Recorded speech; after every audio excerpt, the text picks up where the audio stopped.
সুপ্রিয় শ্রোতা, কথা মানবী ইউটিউব চ্যানেলে আপনাদের সকলকে স্বাগত জানাচ্ছি। আমি আইরিন অন্না। আপনারা শুনছিলেন নাইজেরিয়ান লেখক চিনুয়া আচেবের লেখা বিখ্যাত উপন্যাস থিংস ফল অ্যাপার্ট। আজ শেষ পর্ব। ওকুনকুও সবাইকে অস্ত্রসজ্জিত হয়ে যেতে বলল। সে তাদের সতর্ক করে দিয়ে বলল, উমুফিয়ার কেউ কোনো আহ্বান প্রত্যাখ্যান করে না। তাকে কিছু করতে বলা হলে সে কাজটা না করতে পারে, কিন্তু ডাক পেলে সে সেখানে যেতে অস্বীকার করে না। তবে সময় বদলে গেছে, তাই আমাদেরকে অস্ত্রসজ্জিত হয়ে যেতে হবে। অতএব সঙ্গে তাদের কুঠার নিয়ে 6 জন লোক জেলা কমিশনারের সঙ্গে দেখা করতে গেল। তারা বন্দুক বহন করল না, সেটা শোভন হতো না। তাদেরকে জেলা কমিশনারের আদালত ভবনে নিয়ে যাওয়া হলো। তিনি সৌজন্যের জন্য তাদের অভ্যর্থনা করলেন। তারা তাদের ছাকচর্মের ঝোলা এবং বস্ত্রাচ্ছাদিত কুঠারগুলো মেঝের উপর নামিয়ে রেখে আসন গ্রহণ করল। জেলা কমিশনার তার কথা শুরু করলেন। আমার অনুপস্থিতিতে যা ঘটেছে সেই সম্পর্কে কথা বলার জন্য আমি আপনাদের এখানে ডেকেছি। আমি কিছু কথা শুনেছি যা আপনাদের কথা শোনার আগে আমি বিশ্বাস করতে পারছি না। আসুন আমরা বন্ধুর মতো বিষয়টা নিয়ে আলোচনা করি এবং পথ খুঁজে পাই যেন ভবিষ্যতে এরকম ঘটনার পুনরাবৃত্তি না ঘটে। ওগবুয়েফি ইকুয়েমে উঠে দাঁড়িয়ে ঘটনাটা বলতে শুরু করতেই কমিশনার বললেন, 1 মিনিট অপেক্ষা করুন। আমি আমার লোকজনদের এখানে আনতে চাই, যেন তারাও আপনাদের অভিযোগের কথা শুনতে পারে এবং সে সম্পর্কে সতর্ক থাকতে পারে। এরা অনেক দূরবর্তী স্থানসমূহ থেকে এসেছে এবং আপনাদের ভাষায় কথা বললেও আপনাদের রীতিনীতি সম্পর্কে এরা অজ্ঞ। জেমস, যাও, ওদের এখানে নিয়ে এসো। দোভাষী আদালত কক্ষ ত্যাগ করে এবং অল্প সময়ের মধ্যে 12 জন লোক নিয়ে ফিরে আসে। তারা উমুফিয়ার 6 জনের সঙ্গে আসন গ্রহণ করে এবং তখন কিভাবে একজন ইগুইগুকে খুন করে ওগবুয়েফি ইকুয়েমে আবার সেই কাহিনী বলতেই শুরু করল। তারপরই উমুফিয়ার 6 নেতা কিছু বুঝে উঠবার আগেই ঘটনাটা বিদ্যুৎ বেগে ঘটে যায়। অতি সামান্য একটা হাতাহাতি হয়, এত অল্প সময়ের জন্য যে ওরা ওদের কুঠারগুলো কাপড়ের ঢাকনা থেকে বের করবার সময়ও পায় না। ওদেরকে হাতকড়া পরিয়ে কারাকক্ষে নিয়ে যাওয়া হয়। পরে জেলা কমিশনার ওদের বললেন, আপনারা যদি আমাদের সঙ্গে সহযোগিতা করেন তাহলে আমরা আপনাদের কোনো অনিষ্ট করব না। আমরা আপনাদের এখানে একটা শান্তিপূর্ণ প্রশাসন এনেছি, যেন আপনাদের জনগণ সুখী হতে পারে। কেউ যদি আপনাদের উপর অত্যাচার নির্যাতন চালায় তাহলে আমরা আপনাদের রক্ষা করতে এগিয়ে আসব, কিন্তু আপনারা অন্যদের অত্যাচার নির্যাতন করবেন তা আমরা হতে দেব না। আমাদের এখানে একটা আইনি বিচারালয় আছে, সেখানে আমরা মামলা মোকদ্দমা ফয়সলা করি, ন্যায় বিচার নিশ্চিত করি। আমার স্বদেশে এক মহান রানীর অধীনে যেমন করা হয় ঠিক সেইভাবে। আমি আপনাদের এখানে এনেছি কারণ আপনারা জোট বেঁধে অন্যদের উপর নির্যাতন চালিয়েছেন, লোকজনের বাড়িঘরে আগুন লাগিয়েছেন, তাদের উপাসনালয় ধ্বংস করে দিয়েছেন। বিশ্বের সর্বাপেক্ষা শক্তিশালী আমাদের রানীর রাজ্যে এটা ঘটতে পারে না। আমি স্থির করেছি এর জন্য জরিমানা হিসেবে আপনাদের 200 বস্তা কড়ি দিতে হবে। এতে রাজি হলে এবং আপনাদের জনগণের কাছ থেকে এই অর্থ সংগ্রহ করে জমা দিলেই আপনাদের মুক্তি দেওয়া হবে। আপনারা এ সম্পর্কে কি বলেন? লোক 6 জন বিরস বদনে চুপ করে থাকে। কমিশনার কিছুক্ষণের জন্য ওদের একা রেখে চলে যান। তিনি কারাকক্ষ থেকে চলে যাবার সময় আদালতের পেয়াদাদের বলে গেলেন, এদের সঙ্গে যেন সশ্রদ্ধ ব্যবহার করা হয়, কারণ এরা উমুফিয়ার নেতৃবর্গ। তারা ইয়েস স্যার বলে তাকে স্যালুট করে। জেলা কমিশনার চলে যাবার সঙ্গে সঙ্গে প্রধান পেয়াদা, যে ছিল কয়েদিদের নাপিত, তার খুর বের করে ওদের মাথার চুল কামিয়ে ফেলল। ওদের হাতে তখনও হাতকড়া পরানো। তারা চুপ করে বসে থাকে, মনে মনে আরও ক্ষুব্ধ হয়ে ওঠে। আদালতের পেয়াদারা জিজ্ঞাসা করল ঠাট্টার সুরে, আপনাদের মধ্যে নেতা কে? আমরা তো উমুফিয়াদের প্রত্যেক হাভাতের পাই খেতাবের প্রতীক বাধা দেখি, সেটা কিনতে কয় টাকা লাগে? 10 কড়ি। লোক 6 জন সেদিন কিছুই খায় না। পরের দিনও তারা উপোস করে। পান করার জন্য তাদের কোনো জল দেওয়া হয় না। তারা মূত্র ত্যাগের জন্যেও বাইরে যেতে পারে না। বেগ এলেও ঝোপের মধ্যে ঢুকতে পারে না।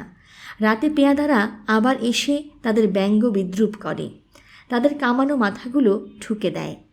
যখন কেউ উপস্থিত থাকে না তখনও ওই 6 জন কথা বলার কিছু খুঁজে পায় না। তারপর তৃতীয় দিনেই তারা আর ক্ষুধার কষ্ট এবং বিদ্রূপের জ্বালা সহ্য করতে পারে না। তারা আত্মসমর্পণের কথা বলাবলি করে। ওকুনকুও তীব্র কণ্ঠে বলল, তোমরা আমার কথা শুনলে ওই সাদা চামড়ার মানুষটাকে আমাদের সেদিনই মেরে ফেলা উচিত ছিল। অন্য একজন তাকে লক্ষ্য করে বলল, আর আমরা এতক্ষণে উমরুতে ফাঁসি কাষ্ঠে ঝোলার জন্য অপেক্ষা করতাম। ঠিক ওই সময় একজন পেয়াদা ছুটে ঘরে ঢুকে জিজ্ঞাসা করল, সাদা চামড়ার মানুষটাকে কে খুন করতে চায়? কেউ কোনো কথা বলে না। ওহ, তোমরা তোমাদের অপরাধ করেও সন্তুষ্ট নও? এখন তার উপরে শ্বেতাঙ্গকেও হত্যা করতে হবে? সে তার হাতের মজবুত লাঠি দিয়ে ওদের মাথায় ও পিঠে সজোরে আঘাত করে। ক্ষোভে ও ঘৃণায় ওকুনকুর দম বন্ধ হয়ে আসতে চায়। 6 নেতাকে কারারুদ্ধ করার পরপরই আদালতের পেয়াদারা উমৌফিয়ায় গিয়ে সবাইকে জানায় যে তারা যদি জরিমানা হিসেবে 250 বস্তা কড়ি না দেয় তাহলে তাদের নেতাদের মুক্তি দেওয়া হবে না। হেড পেয়াদা বলল, এখনই জরিমানার অর্থ না দিলে তোমাদের নেতাদের উমরতে শ্বেতাঙ্গ বড় সাহেবের কাছে নিয়ে যাওয়া হবে এবং সেখানে তাদের ফাঁসি কাষ্ঠে ঝোলানো হবে। এই বার্তা গ্রামে গ্রামে দ্রুত ছড়িয়ে পড়ে, আর যেখানেই যায় সেখানেই নতুন কিছু যোগ হয়। কেউ কেউ বলে যে ওদের ইতোমধ্যে উমরতে নিয়ে যাওয়া হয়েছে, আগামীকাল তাদের ফাঁসি হবে। কেউ কেউ বলে যে তাদের পরিবারের সদস্যদেরও ফাঁসি দেওয়া হবে। কেউ কেউ বলে যে আবামের মতো এখানেও সবাইকে গুলি করে মারার জন্য সৈন্যরা ইতোমধ্যে উমৌফিয়ার দিকে এগিয়ে আসছে। এখন পূর্ণিমা, কিন্তু সে রাতে ছোটদের কলকাকলি শোনা যায় না। চন্দ্রক্রীড়ার জন্য এই সময়ে সবাই গ্রামের যে আইলতে সমাবেত হতো তা এখন শূন্য পড়ে আছে। ইগুয়েদোর মেয়েরা একটা নতুন নাচ শেখার জন্য তাদের গোপন আস্তানায় মিলিত হয় না, যে নাচ পরবর্তী সময়ে গ্রামবাসীদের সামনে পরিবেশিত হবে। যে যুবকরা চাঁদনি রাতে সবসময় বাইরে থাকত তারা আজ স্বেচ্ছায় গৃহবন্দী। গ্রামের পথে ঘাটে বন্ধুবান্ধব এবং প্রেমিকাদের সঙ্গে কথোপকথনরত তাদের পৌরুষ ভরা কণ্ঠস্বর আজ শোনা যায় না। উমৌফিয়াকে মনে হয় একটা চমকিত জন্তুর মতো, কান খাড়া করে নাক দিয়ে অশুভ বাতাস শুঁকছে। কোন দিকে ছুটবে তা ঠিক করতে পারছে না। গ্রামের ঘোষকের ওগেনের সুললিত ঘণ্টাধ্বনিতে বিরাজমান নীরবতা ভেঙে যায়। আঁকাকানুমা বয়সীদের কাছ থেকে শুরু করে সে উমৌফিয়ার সবাইকে সকালের খাওয়া দাওয়ার পর বাজারে একটা সভায় সমাবেত হতে বলে। সে গ্রামের এক প্রান্ত থেকে অন্য প্রান্ত পর্যন্ত হেঁটে যেতে যেতে তার ঘোষণা দেয়। সে প্রধান কোনো পথ বাদ দেয় না। ওকুনকুয়োর উঠানকে একটা পরিত্যক্ত বাসস্থানের মতো মনে হয়। কেউ যেন তার উপর ঠান্ডা পানি ঢেলে দিয়েছে। তার পরিবারের সবাই সেখানে আছে, কিন্তু তারা কথা বলে ফিসফিস করে। তার মেয়ে ইজিনমা তার ভবিষ্যৎ স্বামীর পরিবারের সঙ্গে 88 দিবস কাটিয়ে ফিরে এসেছে। সে যখনই তার পিতার কারারুদ্ধ হবার খবর শুনল যে তাকে ফাঁসি দেওয়া হবে, তখনই ফিরে আসে। বাড়ি ফিরেই সে ওবেরিকার কুটিরে যায়।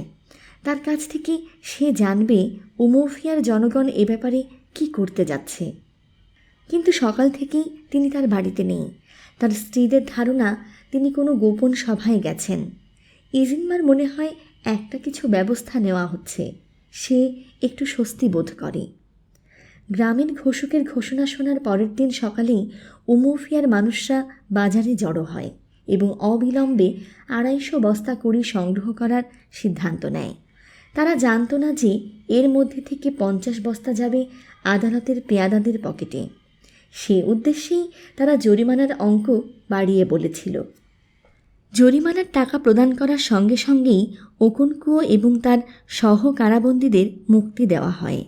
জেলা কমিশনার আবার তাদের কাছে তার মহান রানী এবং শান্তি ও সুশাসনের কথা বলেন, কিন্তু তারা কিছুই শোনে না। তারা চুপ করে বসে থাকে, তার এবং তার দোভাষীর দিকে তাকিয়ে থাকে। অবশেষে তাদের ঝোলা এবং কাপড়ে মোড়া কুঠারগুলো তাদের ফেরত দিয়ে তাদেরকে বাড়ি যেতে বলা হয়। তারা উঠে দাঁড়িয়ে আদালত ভবন ত্যাগ করল। তারা অন্য কারো উদ্দেশ্যে কিংবা নিজেদের মধ্যে কোনো কথা বলল না। গির্জার মতোই আদালত ভবনও গ্রামের সামান্য বাইরে তৈরি করা হয়েছিল। দুটোকে যুক্ত করা পথটি ছিল সদাব্যস্ত, কারণ এই পথ দিয়েই আদালতের ওধারে নদীতে যেতে হতো। পথটা ছিল উন্মুক্ত এবং বালুকাময়। শুষ্ক মৌসুমে এইসব পথঘাট উন্মুক্ত এবং বালুকাময় থাকে, কিন্তু বর্ষা নামলেই দুপাশে ঘন ঝোপঝাড় জন্মায় এবং সব পথঘাট প্রায় ঢেকেই যায়। এখন ছিল শুষ্ক মৌসুম। গ্রামের দিকে এগিয়ে যাবার সময় ওই যে 6 জন লোক মেয়েদের আর ছোটদের দেখা পায়, তারা পাত্রাদি নিয়ে জল আনতে যাচ্ছে। কিন্তু ওই 6 জনের মুখ এত গম্ভীর এবং ভয় জাগানিয়া দেখায় যে তাদের উদ্দেশ্যে এন্ন কিংবা কোনো রকম স্বাগত সম্ভাষণ না জানিয়ে তারা সরে গিয়ে ওদের জন্য পথ করে দেয়। গ্রামের লোকজনের ছোট ছোট কয়েকটি দল তাদের সঙ্গে যোগ দেয় এবং অল্প সময়ের মধ্যে বেশ বড় একটা জনতা গড়ে ওঠে। সবাই নিঃশব্দে হাঁটতে থাকে। 6 নেতা নিজেদের উঠানের কাছে আসতেই যে যার আস্তানার দিকে অগ্রসর হয়, আর প্রত্যেকের সঙ্গেই যায় জনতার একটা অংশ। গোটা গ্রামে একটা নীরব চাপা চাঞ্চল্য জেগে ওঠে। 6 বন্দীকে মুক্তি দেওয়া হবে এই সংবাদ শোনার সঙ্গে সঙ্গে ইজিনমা তার বাবার জন্য কিছু খাবার তৈরি করে রেখেছিল। এখন সে বাবার অবিতে তা নিয়ে এলো। ওকনকুও অন্যমনস্কভাবে খাবার মুখে দেয়। তার কোনো ক্ষুধা নেই, শুধু মেয়েকে খুশি করার জন্য সে কিছু খায়। তার পুরুষ আত্মীয় স্বজনরা তার অবিতে এসে উপস্থিত হয়েছিল। অবিরিকা তাকে কিছু খাওয়ার জন্য পিড়াপিড়ি করে। কেউ কোনো কথা বলে না, কিন্তু কারাপ্রহরীর চাবুক যেখানে ওকনকুয়োর গায়ের মাংসে কেটে বসে গিয়েছিল সেখানে সবাই লম্বা লম্বা দাগ দেখতে পায়। ওই রাতে গ্রামের ঘোষক আবার আবির্ভূত হয়। সে তার লোহার ঘণ্টা বাজাতে বাজাতে ঘোষণা করে যে সকালবেলা আবার আরেকটি সভা অনুষ্ঠিত হবে। সবাই বোঝে যে চলমান ঘটনাবলী সম্পর্কে এবার উমুফিয়া তার মতামত প্রদান করবে। ওই রাতে ওকনকুয়ো খুব অল্প সময়ই নিদ্রা যায়। তার অন্তরের তিক্ততার সঙ্গে এক ধরনের শিশুসুলভ উত্তেজনা এসে মিশেছে। শয্যা গ্রহণের আগে সে তার যুদ্ধের পোশাক বের করে এনেছিল। নির্বাসন থেকে ফেরার পর সে আর এই পোশাক এ পর্যন্ত স্পর্শ করেনি। সে তার তালপাতার কটিবাস ছেড়ে সাফ করে, তার লম্বা পালকসজ্জিত শিরস্ত্রাণ এবং ঢাল পরীক্ষা করে দেখে। তার মনে হয় সব ঠিকঠাক আছে। তার বাঁশের শয্যায় শুয়ে শুয়ে ওকনকুয়ো শ্বেতাঙ্গের আদালতে যে ব্যবহার পেয়েছে তার কথা ভাবে। সে শপথ করে যে এর প্রতিশোধ সে নেবে। উমুফিয়া যদি যুদ্ধে যাবার সিদ্ধান্ত নেয় তাহলে সব কিছু ঠিক চলবে, কিন্তু তারা যদি কাপুরুষতার পথ অনুসরণ করে তাহলে সে একাই এগিয়ে যাবে এবং তার প্রতিশোধ গ্রহণ করবে। সে অতীতের যুদ্ধ বিগ্রহের কথা ভাবে। তার মনে হয় ইসিকেদের বিরুদ্ধে যুদ্ধই ছিল সেরা যুদ্ধ। ওকুদো তখনও জীবিত ছিল। ওকুদোর মতো রণসঙ্গীত আর কেউ গাইতে পারত না। সে যোদ্ধা ছিল না, কিন্তু তার কণ্ঠস্বর প্রতিটি মানুষকে এক একটা বাঘে পরিণত করত। পুরনো দিনের কথা স্মরণ করতে করতে ওকনকুয়ো দীর্ঘ নিঃশ্বাস ফেলে মনে মনে বলল, সত্যিকার মানুষ এখন আর নেই। ওই যুদ্ধে আমরা ওদের কী রকম কচুকাটা করেছিলাম ইসিকে তা কোনো দিন ভুলব না। আমরা ওদের 12 জনকে হত্যা করি, আর আমাদের মারা যায় মাত্র 2 জন। চতুর্থ হাটের দিনের আগেই ওরা শান্তির প্রস্তাব দেয়। সেসব দিনে পুরুষ মানুষরা যথার্থ পুরুষ মানুষ ছিল। সে যখন এসব কথা ভাবছিল তখন দূর থেকে তার কানে এসে বাজে লৌহ ঘণ্টাধ্বনি। সে মনোযোগ দিয়ে শোনে, কিন্তু ঘোষকের অস্পষ্ট কণ্ঠস্বর ছাড়া আর কিছু শুনতে পায় না। সে কণ্ঠস্বরও খুব ক্ষীণ। সে তার শয্যায় পাশ ফিরে শোয়ে। সঙ্গে সঙ্গে তার পিঠ ব্যথা করে ওঠে। ওকনকুয়ো দাঁতে দাঁত ঘষল। ঘোষক কাছে আসতে থাকে এবং একসময় তার উঠানের পাশ দিয়ে যায়। তিক্ত অন্তরে ওকনকুয়ো ভাবে উমুফিয়ার সবচাইতে বড় প্রতিবন্ধক হল ওই কাপুরুষ এগন ওয়াত্তে। তার মিষ্টি কথা আগুনকেও ঠান্ডা ছাই করে দিতে পারে। তার কথা শুনতে শুনতে আমাদের পুরুষ মানুষগুলো অক্ষম নির্বীর্য হয়ে পড়ে। 5 বছর আগে ওরা যদি তার মেয়েলি প্রজ্ঞা উপেক্ষা করত তাহলে আজ আমাদের এই অবস্থায় পড়তে হতো না। আবার সে দাঁতে দাঁত ঘষে। কাল ও আমাদের বলবে যে আমাদের পিতৃপুরুষরা কখনো কোনো দোষারোপের যুদ্ধ লড়েনি। ওরা যদি তার কথা শোনে তাহলে আমি ওদের ত্যাগ করে আমার নিজস্ব প্রতিশোধ গ্রহণের ব্যবস্থা করব। ঘোষকের কণ্ঠস্বর আবার ক্ষীণ ও অস্পষ্ট শোনায়। দূরত্বের কারণে তার লৌহ ঘণ্টাধ্বনিও তার কর্কশতা হারিয়েছে। ওকনকুও পাশ ফেরে। তার পিঠের ব্যথা যেন তাকে এক ধরনের আনন্দ দেয়। আগামীকাল এগোনওয়ান্নি শুধু একবার দোষারোপের যুদ্ধ কথাটি উচ্চারণ করুক, আমি তখন ওকে আমার পিঠ আর মাথা দেখাবো। সে আরেকবার তার দাঁতে দাঁত ঘষে। সূর্য ওঠার সঙ্গে সঙ্গে বাজার লোকে পূর্ণ হয়ে উঠতে শুরু করে। অবিরিকা তার অবিতে তৈরি হয়ে অপেক্ষা করছিল। এমন সময় ওকনকুয়ো এসে তাকে ডাক দিল। অবিরিকা তার ছাপচর্মের ঝোলা এবং কাপড়ে মোড়া কুঠার কাঁধে ঝুলিয়ে বাইরে এসে ওকনকুয়োর সঙ্গে যোগ দেয়। অবিরিকার কুটির ছিল রাস্তার কাছে। বাজারের দিকে এগিয়ে যাওয়া সবাইকে সে দেখতে পায়। সেদিন সকালে ইতোমধ্যে বাজারের দিকে চলে যাওয়া অনেকের সঙ্গে সে শুভেচ্ছা বিনিময় করেছিল। ওকনকুয়ো এবং অবিরিকা যখন সভাস্থলে এসে পৌঁছায় তখন সেখানে এত ভিড় যে একটা বালুকণা পর্যন্ত ছুঁড়ে দিলে সেটা মাটিতে পড়ার পথ খুঁজে পেত না। আর নয়গ্রামের সকল অঞ্চল থেকে তখনও আরও লোকজন আসছিল।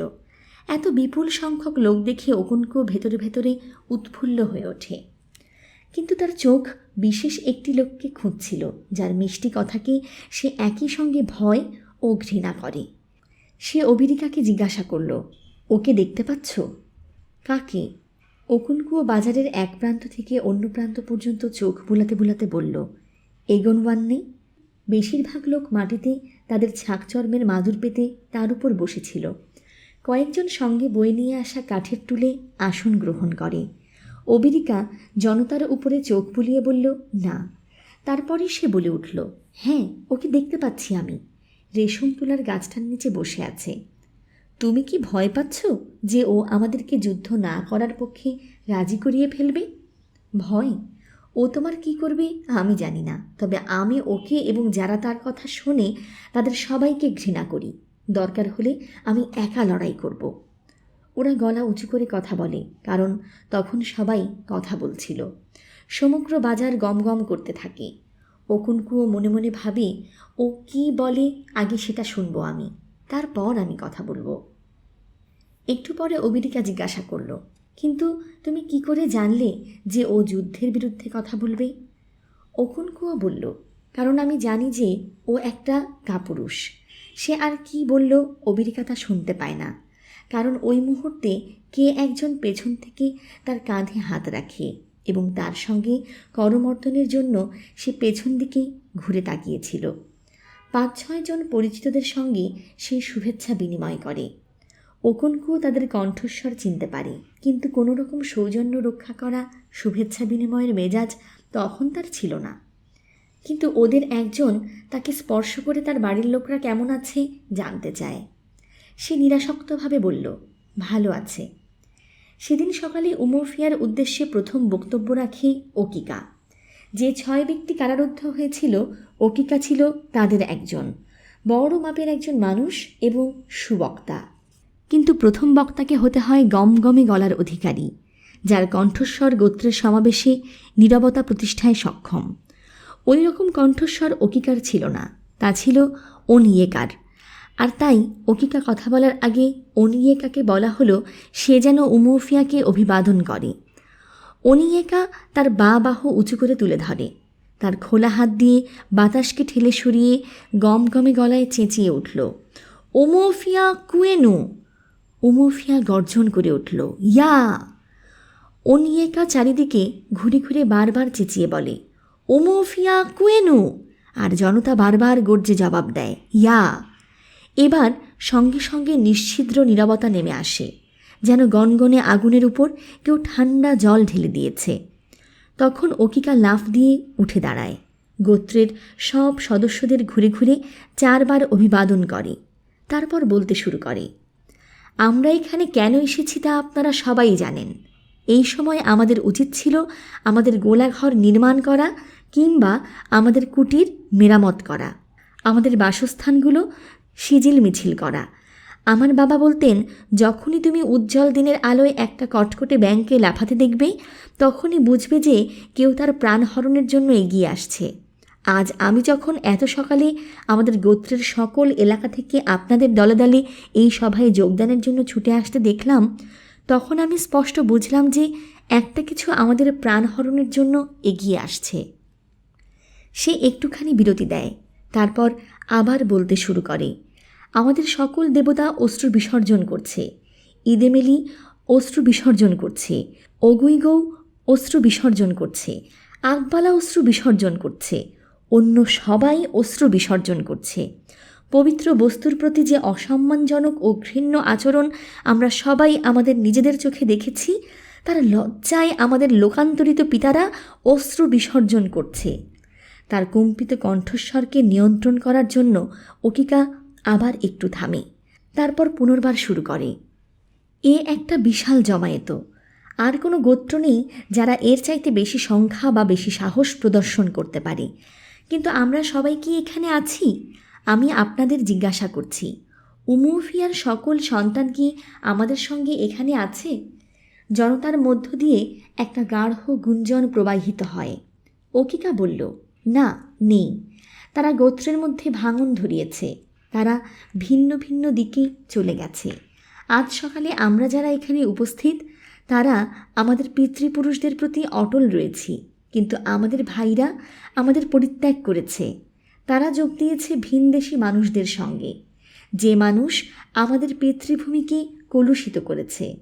আমরা যদি ওই ভিনদেশী মানুষের সঙ্গে যুদ্ধে লিপ্ত হই, তাহলে আমরা আমাদের ভাইদের গায়ে আঘাত হানব, হয়তো আমাদের নিজেদের গোত্রের কারো রক্তপাত ঘটাবো। কিন্তু আমাদের এটা করতেই হবে। আমাদের পিতামহরা কেউ এই ধরনের কাজ করার কথা কল্পনা করেননি। তারা কখনো তাদের ভাইদের হত্যা করেননি, কিন্তু কোনো শ্বেতাঙ্গ তখন তাদের মাঝখানে এসে উপস্থিত হয়নি। আর সেজন্যই আমাদের তাই করতে হবে যা আমাদের পিতামহরা কখনো করতেন না। ইনেকে পাখিকে প্রশ্ন করা হয়েছিল, কেন সে সর্বক্ষণ উড়ে বেড়ায়? সে উত্তর দিয়েছিল, মানুষ যদি লক্ষ্য ভেদ করতে শিখেছে, আর আমি শিখেছি কিভাবে কোনো গাছের শাখায় না বসে সারাক্ষণ উঠতে হয়। আমাদের মধ্যেকার অশুভ জিনিসটাকে আমাদের উপড়ে ফেলতে হবে, আর আমাদের ভাইরা যদি ওই অশুভের পক্ষ নেয়, তবে তাদেরকেও আমাদের উপড়ে ফেলতে হবে। আর কাজটা আমাদের এখনই করতে হবে। জল এখনও গোড়ালি পর্যন্ত আছে, এখনই তা সেঁচে ফেলতে হবে। এই সময় অকস্মাৎ জনতার মধ্যে একটা চাঞ্চল্য দেখা দেয়। সবার চোখ একদিকে নিবদ্ধ হয়। বাজার থেকে যে পথ শ্বেতাঙ্গদের আদালত এবং সেটা ছাড়িয়ে নদীর দিকে গেছে, সেখানে এক জায়গায় একটা তীক্ষ্ণ বাঁক আছে। তাই আদালতের 5 জন পেয়াদা ওই বাঁক ঘুরে জনতার একেবারে কিনারে এসে পৌঁছবার আগ পর্যন্ত কেউ তাদের দেখতে পায়নি। ওকনকুয়া বসেছিল ভিড়ের একেবারে প্রান্ত সীমায়। পেয়াদাদের দেখামাত্র ওকনকুয়ো লাফ দিয়ে উঠে দাঁড়ায়। সে প্রচণ্ড ঘৃণায় কাঁপতে থাকে। সে হেড পেয়াদার মুখোমুখি হয়, কিন্তু ঘৃণায় একটি কথাও উচ্চারণ করতে পারে না। ওই লোকটি ভীত হয় না। নিজের জায়গায় সে দাঁড়িয়ে থাকে। তার পেছনে তার 4 সঙ্গী সারি বেঁধে অবস্থান নেয়। ওই ছোট্ট মুহূর্তটিতে সমস্ত জগৎ যেন নিশ্চল হয়ে অপেক্ষা করতে থাকে। পূর্ণ নীরবতা বিরাজ করে। উমুফিয়ার জনগণ পিছনের গাছগাছালি আর বিশাল লতাকুঞ্জের নির্বাক কালো কাপড়ের সঙ্গে মিশে গিয়ে অপেক্ষা করতে থাকে। হেড পেয়াদা ওই মায়াবী নীরবতা ভঙ্গ করে। সে হুকুম দেয়, আমাকে যেতে দাও। এখানে কি চাও তুমি? শ্বেতাঙ্গের ক্ষমতা সম্পর্কে তোমরা খুব ভালোভাবে জানো। তিনি নির্দেশ দিয়েছেন, এই সভা এখনই বন্ধ করতে হবে। চোখের পলকে ওকনকুয়ো তার কুঠার উঁচু করে তোলে। পেয়াদাটি ওই আঘাত এড়াবার জন্য গুটিসুটি হয়ে নিচু হয়। নিরর্থক। ওকনকুয়োর কুঠার দুবার নেমে আসে। তার উর্দি পড়া দেহের পাশে লোকটির মাথা পড়ে থাকে। অপেক্ষমান কালো কাপড়ের মধ্যে সঙ্গে সঙ্গে একটা তুমুল কোলাহলপূর্ণ বিশৃঙ্খলা দেখা দেয়। সভা বন্ধ হয়ে যায়। ওকনকুয়ো দাঁড়িয়ে থেকে মৃত লোকটিকে লক্ষ্য করে। সে বুঝতে পারে যে উমুফিয়া যুদ্ধ করবে না। সেটা বুঝতে পারে কারণ ওরা অন্য পেয়াদাদের পালিয়ে যেতে দিয়েছে। কাজে ঝাঁপিয়ে পড়ার পরিবর্তে তারা বিশৃঙ্খল হইচইয়ে ডুবে যায়। ওই হইচইয়ের মধ্যে সে দেখতে পায় ভয়। কয়েকজনকে সে প্রশ্ন করতে শুনল, উনি এ কাজটা কেন করলেন? ওকনকুয়ো বালিতে তার কুঠার মুছে নিয়ে চলে যায়। একটি সশস্ত্র সেনাদল এবং তার আদালতের পেয়াদাদের নিয়ে জেলা কমিশনার যখন ওকনকুয়োর বাসভবনের চত্বরে এসে পৌঁছলেন, তখন তিনি দেখলেন যে তার অবিতে কয়েকজন লোকের ছোট একটি জনতা ক্লান্ত ভঙ্গিতে বসে আছে। তিনি তাদের বাইরে বেরিয়ে আসার আদেশ দিলেন। কোনো গুঞ্জন না তুলে তারা তার আদেশ পালন করল। দোভাষীর মাধ্যমে জেলা কমিশনার জিজ্ঞাসা করলেন, তোমাদের মধ্যে কার নাম ওকনকুয়ো? অবিরিকা জবাব দিল, তিনি এখানে নেই। কোথায় আছে? তিনি এখানে নেই। কমিশনার রেগে যান, তার মুখ লাল হয়ে ওঠে। তিনি সবাইকে সতর্ক করে দিয়ে বললেন, ওরা যদি এখনই ওকনকুয়োকে হাজির না করে তাহলে তাদের সবাইকে কয়েদ করা হবে। ওরা নিজেদের মধ্যে অস্ফুট কণ্ঠে আলাপ করে। তারপর অবিরিকা আবার কথা বলল, উনি যেখানে আছেন আমরা আপনাদের সেখানে নিয়ে যেতে পারি। হয়তো আপনার লোকজন আমাদের সাহায্য করবে। অবিরিকা হয়তো আপনার লোকজন আমাদের সাহায্য করবে এই উক্তি দ্বারা কী বোঝাতে চেয়েছে কমিশনার তা ধরতে পারেন না। তিনি মনে মনে বললেন, এই লোকগুলোর ভয়ঙ্কর বিরক্তিকর একটা অভ্যাস আছে। এরা বাহুল্য কথা বলতে খুব ভালোবাসে। 5-6 জন লোক নিয়ে অবিরিকা পথ দেখিয়ে এগিয়ে চলল। কমিশনার এবং তার সঙ্গীরা ওদের অনুসরণ করে। তাদের হাতের বন্দুক প্রস্তুত। তিনি তাদের সাবধান করে দিয়েছেন, কোনো রকম চালাকি করলেই তাদের সঙ্গে সঙ্গে গুলি করে হত্যা করা হবে। ওকনকুয়োর বাসভবনের চত্বরের পেছনেই একটা ঝোপ ছিল। চত্বর থেকে ওই ঝোপে প্রবেশ করার জন্য লাল মাটির দেয়ালে একটা ছোট গর্ত ছিল। মুরগির পাল তাদের খাদ্যের অন্তহীন সন্ধানে সারাক্ষণ ওই গর্ত দিয়ে যাতায়াত করত। ওই গর্ত দিয়ে একজন মানুষ যেতে পারত না। অবিরিকা কমিশনার এবং তার সঙ্গীদের ওই ঝোপের কাছে নিয়ে যায়। তারা দেয়ালের কাছ ঘেঁষে চত্বরটি ঘুরে অগ্রসর হয়।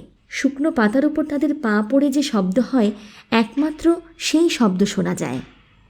তারপর তারা সেই গাছের সামনে এসে উপস্থিত হয়, যেখান থেকে ঝুলছিল ওকনকুয়োর দেহ। তারা স্তব্ধ হয়ে দাঁড়িয়ে পড়ে। অবিরিকা বলল, ওকে নামিয়ে এনে কবর দেওয়ার ব্যাপারে হয়তো আপনার লোকরা সাহায্য করতে পারবে। আমাদের হয়ে এই কাজটা করার জন্য আমরা ভিনগ্রাম থেকে কয়েকজন অপরিচিত মানুষকে আনতে লোক পাঠিয়েছি, কিন্তু তাদের আনতে হয়তো অনেক সময় লেগে যাবে। জেলা কমিশনারের মধ্যে সঙ্গে সঙ্গে একটা পরিবর্তন দেখা যায়। দৃঢ়চিত্তের প্রশাসককে একপাশে সরিয়ে দিয়ে তার মধ্যে জেগে ওঠে আদিম রীতিনীতির এক ছাত্রের মন। তিনি জিজ্ঞাসা করলেন, তোমরা নিজেরা কেন ওকে নামাতে পারবে না? উপস্থিত লোকদের একজন বলল, সেটা আমাদের রীতি নয়। আত্মহত্যা একটা চরম ঘৃণ্য কাজ। এটা ধরনীর বিরুদ্ধে একটা অপরাধ।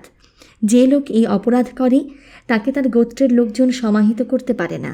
তার দেহ পাপপূর্ণ। কেবলমাত্র ভিন্ন এলাকার অপরিচিত মানুষরাই তা স্পর্শ করতে পারে। সেজন্যই আমরা আপনার লোকদের ওকে নামিয়ে আনতে বলছি। আপনারা বিদেশি। কমিশনার জিজ্ঞাসা করলেন, ওকে কি তোমরা আর সবার মতো একই নিয়মে কবর দেবে? আমরা ওকে কবর দিতে পারবো না, বিদেশিরা পারবে। কাজটা করার জন্য আমরা আপনার লোকদের টাকা দেব। কবর দেওয়ার পর আমরা ওর প্রতি আমাদের যাবতীয় কর্তব্য সম্পাদন করব। অপবিত্র হয়ে যাওয়া ভূমিকে আমরা বলিদানের মাধ্যমে পরিশুদ্ধ করে নেব। অবিরিকা এতক্ষণ এক দৃষ্টিতে তার বন্ধুর ঝুলন্ত দেহের দিকে তাকিয়েছিল। সে হঠাৎ মুখ ঘুরিয়ে জেলা কমিশনারকে লক্ষ্য করে হিংস্র গলায় বলল, ওই লোকটি ছিলেন উমৌফিয়ার সর্বশ্রেষ্ঠ মানুষদের একজন। আপনারা ওকে আত্মহত্যার দিকে তাড়িয়ে নিয়ে গেছেন, আর এখন তাকে কবর দেওয়া হবে একটা কুকুরের মতো। সে আর কথা বলতে পারে না। তার গলার স্বর কেঁপে উঠে সকল কথা বন্ধ করে দেয়। একটি পেয়াদা অযথাই চিৎকার করে ওঠে, চুপ করো। কমিশনার তার হেড পেয়াদাকে আদেশ করলেন, দেহটা নামাও। তারপর ওটা আর এইসব লোকদের আদালতে নিয়ে এসো। পেয়াদা ইয়েস স্যার বলে তাকে স্যালুট করল। 3-4 জন সেনা নিয়ে কমিশনার চলে গেলেন। বহু বছর ধরে আফ্রিকার বিভিন্ন অঞ্চলে সভ্যতা নিয়ে আসার জন্য তার কঠোর পরিশ্রমকালে তিনি অনেক কিছু শিখেছেন। তার মধ্যে একটা হলো, গাছ থেকে ফাঁসিতে ঝোলা কোনো দেহ কেটে নামাবার মতো অমর্যাদার কাজের সময় একজন জেলা কমিশনার কখনো নিজে উপস্থিত থাকেন না। এসব ব্যাপারে মনোযোগ দিলে স্থানীয় লোকরা তার সম্পর্কে খুব নিচু ধারণা পোষণ করবে। তিনি যে গ্রন্থটি রচনা করার পরিকল্পনা করেছেন সেখানে তিনি এই বিষয়টির উপর জোর দেবেন। আদালতের দিকে পা চালাতে চালাতে তিনি বইটির কথা ভাবতে থাকেন। প্রতিদিনই তার সামনে নতুন নতুন উপকরণ এসে হাজির হচ্ছে। এই লোকটি যে একটি পেয়াদাকে হত্যা করে এবং পরে আত্মহত্যা করে, তাকে নিয়ে অত্যন্ত কৌতূহলোদ্দীপক কিছু রচনা করা যেতে পারে। তাকে নিয়ে প্রায় একটা গোটা অধ্যায়ই লেখা যায়। না, হয়তো গোটা অধ্যায় নয়, তবে একটা যুক্তিসঙ্গত অনুচ্ছেদ অবশ্যই লেখা যায়। আরও কত জিনিস যে অন্তর্ভুক্ত করার আছে। ডিটেলের ক্ষেত্রে তোমাকে অবশ্যই খুব কঠোর হতে হবে। তিনি অনেক চিন্তার পর ইতোমধ্যে তার গ্রন্থের একটা নামও নির্বাচন করে ফেলেছেন। নিম্ন নাইজারের আদিম উপজাতিদের মধ্যে শান্তি প্রতিষ্ঠার ইতিবৃত্ত। সুপ্রিয় শ্রোতা, এই ছিল আজকের পর্বটি। শেষ হল চিনুয়া আচেবের লেখা বিখ্যাত উপন্যাস থিংস ফল অ্যাপার্ট। খুব শীঘ্রই চলে আসব নতুন কোনো উপন্যাস নিয়ে। আপনারা কিন্তু আপনাদের পছন্দের উপন্যাসটি শুনতে কথা মানবীকে অনুরোধ করতে পারেন। আমাদের কমেন্ট বক্স আপনাদের জন্য সবসময় উন্মুক্ত রয়েছে। আর আমাদের কাজগুলো যদি আপনাদের ভালো লেগে থাকে, তবে লাইক, কমেন্ট এবং শেয়ার করে বন্ধুদের মাঝে ছড়িয়ে দেবার অনুরোধ করছি। সকলে খুব ভালো থাকুন, সুস্থ থাকুন, আনন্দে থাকুন, নিরাপদে থাকুন। নিজের জন্যে বাঁচুন, নিজের আপন মানুষদের জন্যে বাঁচুন। অনেক অনেক শুভকামনা জানিয়ে আজকের মতো এখানেই শেষ করছি।